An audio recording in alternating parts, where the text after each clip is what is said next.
오늘 복된 한 주간을 보내시고 또 토요일 새벽 예배로 주님과 동행하시는 우리 모든 성도님들 한 분 한 분 위에 주님의 크신 사랑이 꼭 함께 하시기를 축복을 드립니다. 오늘 새벽에 우리에게 주시는 말씀은 시편 102편의 말씀입니다. 시편 102편에 보면 성경에 보면 저자가 누구인지 정확히 드러나 있는 말씀은 이제 저자의 이름이 붙어 있죠. 다윗이 저자라면 다윗의 시라고 그렇게 적혀 있습니다. 그런데 오늘 시편 102편은 누가 이 기도를 하나님께 드렸는지 모르기 때문에 저자의 이름이 기록이 되어 있지 않습니다. 그러니까 유명한 사람은 아니었던 것 같아요.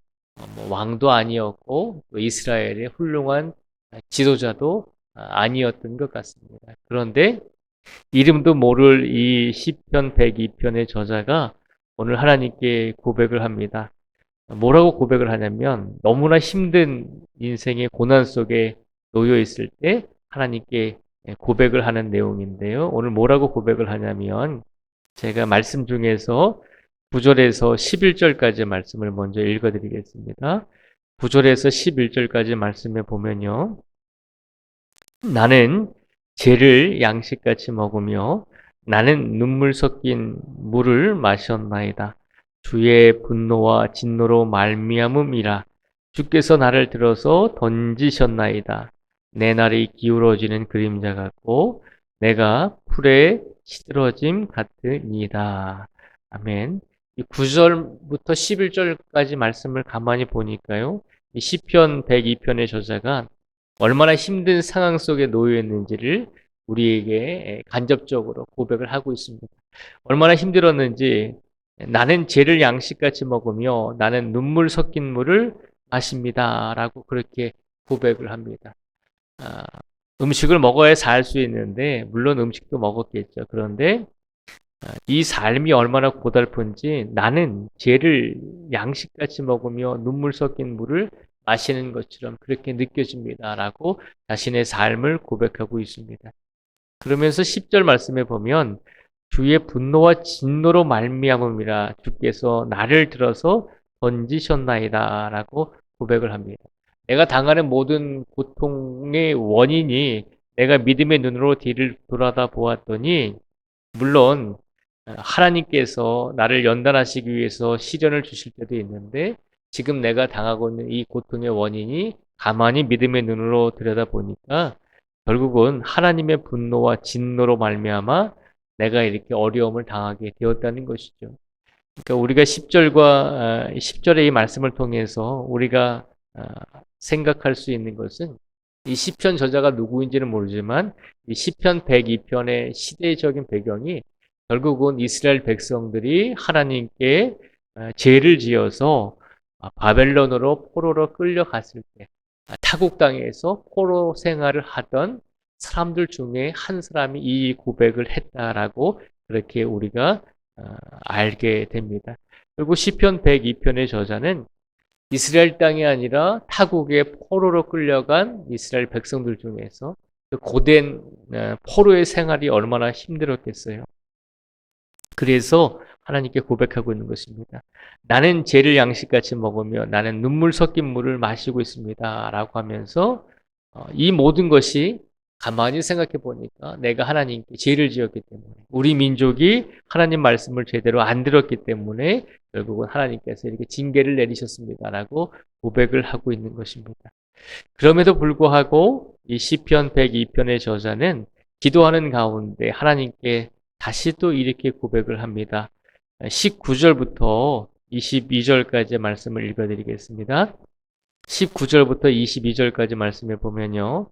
여호와께서 그의 높은 성소에서 굽어보시며 하늘에서 땅을 살펴보셨으니 이는 갇힌 자의 탄식을 들으시며 죽이기로 정한 자를 해방하사 여호와의 이름을 시온에서 그 영예를 예루살렘에서 선포하게 하려 하십니다.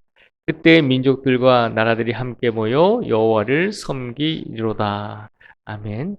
내가 지금 너무나 힘들고 어려운 상황 속에 있습니다, 하나님. 그런데 내가 뒤를 뒤돌아보니 이 모든 어려움과 고난과 시련이 결국은 우리가 하나님께 죄를 지어서 하나님의 말씀을 순종하지 못했기 때문에 이렇게 타국의 포로로 끌려와서 살아가게 되었습니다. 우리는 이렇게 하나님께 징계를 받아도 쌉니다라고 이렇게 고백을 합니다. 마땅히 하나님께 죄를 지었기 때문에 우리가 이런 일을 당해도 마땅합니다라고 고백을 합니다. 그런데 그 중에서도 자신들의 힘듦을 고백하면서 다시 한번 우리가 믿고 있는 하나님이 어떤 분이신지를 다시 한번 깨닫게 되고 고백을 하죠. 19절 말씀에 보면 이 시편 저자는 분명히 이렇게 고백을 합니다. 여호와께서 그의 높은 성소에서 굽어 보시며 하늘에서 땅을 살펴보셨으니 이는 갇힌 자의 탄식을 들으시며 죽이기로 정한 자를 해방하사라고 그렇게 고백을 하죠. 내가 힘들고 어려운 고난 속에서 하나님께 기도합니다. 그런데 하나님 기도하다 보니까 이 모든 고난과 어려움이 결국은 나의 죄 때문임을 내가 깨닫게 되었습니다. 그런데 하나님, 내가 기도하면서 더 깨닫게 되는 것이 있는데 그것은 뭐냐면 하나님께서는 높은 성소에서 우리를 굽어보시며 하늘에서 땅을 살펴보시는 분임을 나는 다시 한번 믿고 확신하게 됩니다. 그리고 하나님께서는 갇힌 자의 탄식을 들으시며 죽이기로 정한 자를 해방해 주시는 하나님이십니다. 라고 그렇게 고백을 합니다. 이 고백 속에는 우리가 잘 아는 것처럼 이스라엘의 역사 속에서 하나님께서 이스라엘 백성들을 애굽에서 출애굽시키시고 시시때때로 어려움을 당할 때마다 이스라엘 백성들을 하늘에서 굽어보시고 하늘에서 살펴보시고 그들의 탄식을 들으시고 항상 하나님의 때가 되면 다시 하나님께서 이스라엘 백성들에게 은혜를 베풀어 주셔서 그들로 하여금 하나님의 은혜 가운데 다시 살아갈 수 있도록 하나님께서 은혜를 베풀어 주신 그들의 역사 속에서 하나님이 어떤 분이신지를 다시 한번 고백하게 되었다는 것이죠. 그래서 오늘 시편 102편의 저자는 이름도 알려지지 않은 이 시편 저자는 기도하는 가운데 내가 너무나 힘들고 어려운 이 포로 생활 속에서 하나님은 우리를 살펴주시고 하나님은 우리의 탄식을 들어주시고 하나님은 죽이기로 정한 자를 해방시켜 주시고 다시 살려주시는 분임을 나는 믿고 확신하게 되었습니다. 라고 기도하는 가운데 다시 한번 하나님을 의지하고 있는 모습을 우리에게 보여주고 있습니다. 그러면서 이 기도하는 가운데 이런 믿음을 가지게 되었고 다시 한번 하나님께 마지막으로 이렇게 기도를 합니다. 26절부터 28절까지 말씀을 같이 읽어보겠습니다. 26절부터 28절까지 말씀 같이 읽겠습니다. 시작. 천지는 없어지려니와 주는 영존하시겠고 그것들은 다 옷같이 낡으리니 의복같이 바꾸시면 바뀌려니와 주는 한결같으시고 주의 연대는 무궁하리이다. 주의 종들의 자손은 항상 안전히 거주하고 그의 후손은 주 앞에 굳게 서리이다 하였도다. 아멘. 시편 102편의 저자가 결국은 기도하는 가운데 하나님께 고백하죠. 하나님, 내가 기도하는 가운데 다시 한번 하나님의 음성을 깨닫게 되었습니다. 그 음성은 하나님은 영원하신 분임을 나는 다시 한번 확신하게 되었습니다. 라고 고백을 합니다. 우리 사람은 유한한 존재지만 우리 사람은 기간이 정해져 있는 존재이지만 하나님은 영원하신 하나님임을 나는 다시 한번 우리 조상들의 역사를 통해서 깨닫게 됩니다. 그러니 영원하신 하나님께서 유한한 인간의 역사 속에서 관여하시고 간섭하시고 항상 이스라엘의 역사 속에서 힘들고 어려울 때마다 그들을 회복시켜 주셨다는 것을 고백하면서 이제 하나님 내 인생은 유한한 존재이지만 때가 정해져 있는 존재이지만 이 어려움 또한 영원하신 하나님께서 분명히 해결해 주실 수 있습니다. 라고 하는 소망을 가지고 확신을 가지고 분명히 하나님께서 우리 민족의 어려움, 나의 어려움을 분명히 해결해 주실 것입니다. 라고 하는 소망을 마지막으로 고백하고 있는 것입니다. 오늘 이 말씀을 우리에게 주신 이유가 무엇일까라고 곰곰이 생각해 보게 됩니다. 우리들은 유한한 존재잖아요. 우리들이 살아가는 시대는 정해져 있잖아요.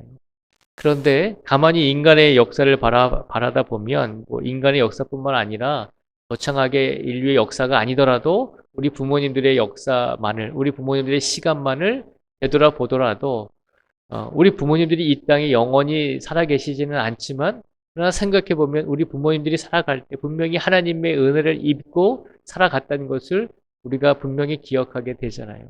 그리고 이제는 우리가 부모님들처럼 나이를 들고 세월을 먹어서 이제는 우리가 부모가 되고 이제는 우리가 인생을 많이 살아온 그런 시기에 놓여 있잖아요. 가만히 생각해 보면 우리 부모님들 세대에도 분명히 하나님께서 함께 해주셨다는 것을 우리는 알게 됩니다. 그리고 지금 이 순간 우리가 살아가고 있는 우리의 이 시대에도 하나님께서 영원하신 하나님께서 유한한 우리들의 인생 속에서 간섭하여 주시고 지켜주시고 이끌어 주셨다는 것을 다시 한번 깨닫게 된다는 것이죠. 그러면 우리가 당하고 있는 어려움 속에서 혹여라도 우리가 당하고 있는 우리 인간의 여러 가지 문제와 세상의 짐을 짊어지고 가는 우리가 살아가는 이 현실 속에서 우리가 하나님을 원망할 수가 없다는 것이죠. 분명히 하나님께서는 우리 부모님들의 세대, 그리고 우리 조부모님들의 세대, 그리고 나아가서 우리 인류의 역사 속에서, 그리고 성경을 통해서 모든 인류의 역사를 통해서 하나님께서 시시때때로 간섭하여 주시고 모든 문제를 이끌어 주시고 동행해 주셨다는 것을 분명히 성경은 선포하고 있거든요. 그러니 오늘 이 시간 우리의 삶 속에서 우리가 기억해야 될 것은 유한한 우리의 인생의 시간이지만 우리가 시편 102편의 저자가 고백했던 것처럼 유한한 나의 삶 속에서 영원하신 하나님께서 분명히 함께하고 계시다는 것입니다. 그렇기 때문에 오늘 이 시간 우리에게 주어진 모든 인생의 문제들, 가정의 여러 가지 문제들, 그리고 풀리지 않은 힘들고 어려운 고난과 고통의 시간들이 있을지라도 우리가 다시 한번 하나님께 기도할 수 있는 성도가 되도록 우리를 이끌어주고 계신다는 것입니다. 유한한 우리 사람들이 영원하신 하나님을 완전히 100% 이해하는 것은 불가능하잖아요. 단지 이 점과도 같은 보이지 않는 이 인생의 점과도 같은 이 시간대 속에서 살아가는 우리들이 있잖아요.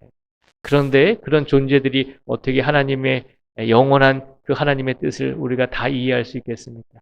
그러나 성경을 통해서 우리처럼 고난과 고통을 받아온 이 믿음의 선배들이 힘들고 어려울 때 영원하신 하나님을 붙잡고 영원하신 하나님의 은혜를 기억하면서 이 모든 어려움을 이겨냈구나라고 하는 것을 알게 되고 깨닫게 될 때 우리들도 이런 믿음으로 본받아서 유한한 우리의 인생 속에서 더 하나님을 붙잡고 살아갈 수 있는 존재가 될 줄 믿습니다. 거창한 삶은 아닐지라도 세상에서 우리의 이름이 크게 드러나지 않을지라도 세상에서 다른 사람에 비하면 그저 평범한 삶일지라도 혹여라도 평범한 삶이 되지 못하는 아주 이름 없는 보잘것없는 인생을 살아가는 것처럼 보일지라도 하나님께서는 분명히 우리와 함께해 주신다는 것입니다. 다윗처럼 그렇게 유명한 사람은 아닐지라도 다윗처럼 훌륭한 본이 되는 믿음을 가지지 않을지라도 이름 없는 이 시편 102편의 저자가 오늘 하나님께 고백하잖아요.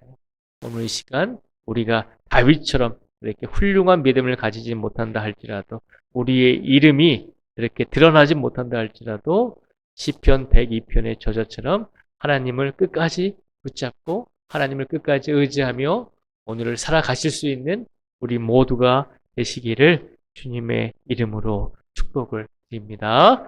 기도하겠습니다.